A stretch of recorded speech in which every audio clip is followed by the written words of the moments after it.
F is force, A is acceleration, and T is time. Then which one of the following will give the dimension of the length? ये एक सवाल है जो mostly exams में देखा गया है। अब इसमें चार ऑप्शन आपके पास रहेगा, एफ टी स्क्वायर फोर्स और टी का square, F inverse A T के power -2, F A square T और इधर ए टी स्क्वायर। लगाने को आप फिर जनरल डेरिवेशन इसकी कर सकते हैं कि जो लेंथ है उसको डायरेक्टली प्रोपोर्शनल आप माने एफ की पावर ए की पावर बी और टी की पावर सी, वैसे भी जा सकते हैं। अदरवाइज ऐसे क्वेश्चन में आपको ऑप्शन के थ्रू चले जाना चाहिए।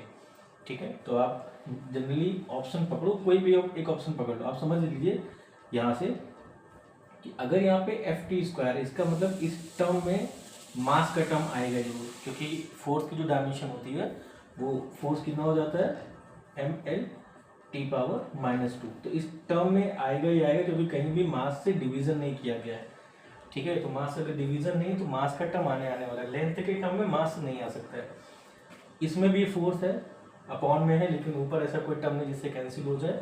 यहाँ भी फोर्स है, तो जिन जिन टर्म्स में फोर्स है वो लेंथ की डायमेंशन नहीं देगी। लास्ट का जो आपका ये ऑप्शन है, इसको अगर आप सॉल्व करके देखेंगे तो एक्सीलरेशन ए और टी स्क्वायर। अब एक्सीलरेशन की डायमेंशन होती है एल टी पावर -2 और टाइम की डायमेंशन होती है 2। तो ये 2 प्लस माइनस से कैंसिल हो गया, आया कितना एल। तो एल जो है वो लेंथ की डायमेंशन है।